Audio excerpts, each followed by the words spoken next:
নমস্কাৰ, বসন্ত Sharma astrology YouTube চেনেললৈ আপোনালোকক স্বাগতম জনালোঁ।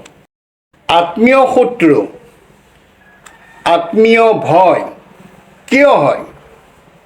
এই ভয়ৰ পৰা পৰিত্ৰাণ পাবলৈ আপুনি কি কৰিব? আপোনাৰ উন্নতিত ঈৰ্ষা, আপোনাৰ বিৰুদ্ধে আনৰ আগত কথা লগাই ফুৰা, অকাৰণতে আপোনাক নমতা হোৱা, সদায় আপোনাক তলত ৰাখিব বিচৰা, এইবোৰ হয় কিয় জানকচোন। যদি আপোনাৰ জন্ম কুণ্ডলী চক্ৰত লগ্নৰ ষষ্ঠত কেতু থাকে, তেনেহ'লে এইবোৰ হয়।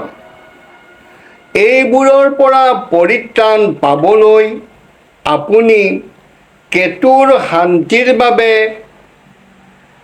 গ্ৰহ পূজা কৰিব। যদি গ্ৰহ পূজা নকৰে, তেনেহ'লে আপুনি কেতচাই ৰত্ন ধাৰণ কৰিব। এই ৰত্ন ৰূপেৰে তৈয়াৰ কৰি ল'ব।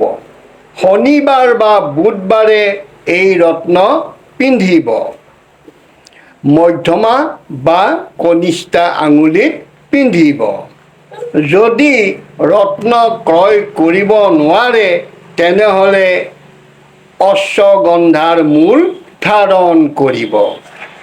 তেতিয়া আপোনাৰ এই কেতু মহাগ্ৰহৰ দোষ খণ্ডন হ'ব। ভিডিঅ'টো চাই যদি ভাল পালে লাইক কৰিব, কমেণ্ট কৰিব আৰু শ্বেয়াৰ নকৰাকৈ নাথাকিব। সকলোৱে কুশলে থাকক। ধন্যবাদ।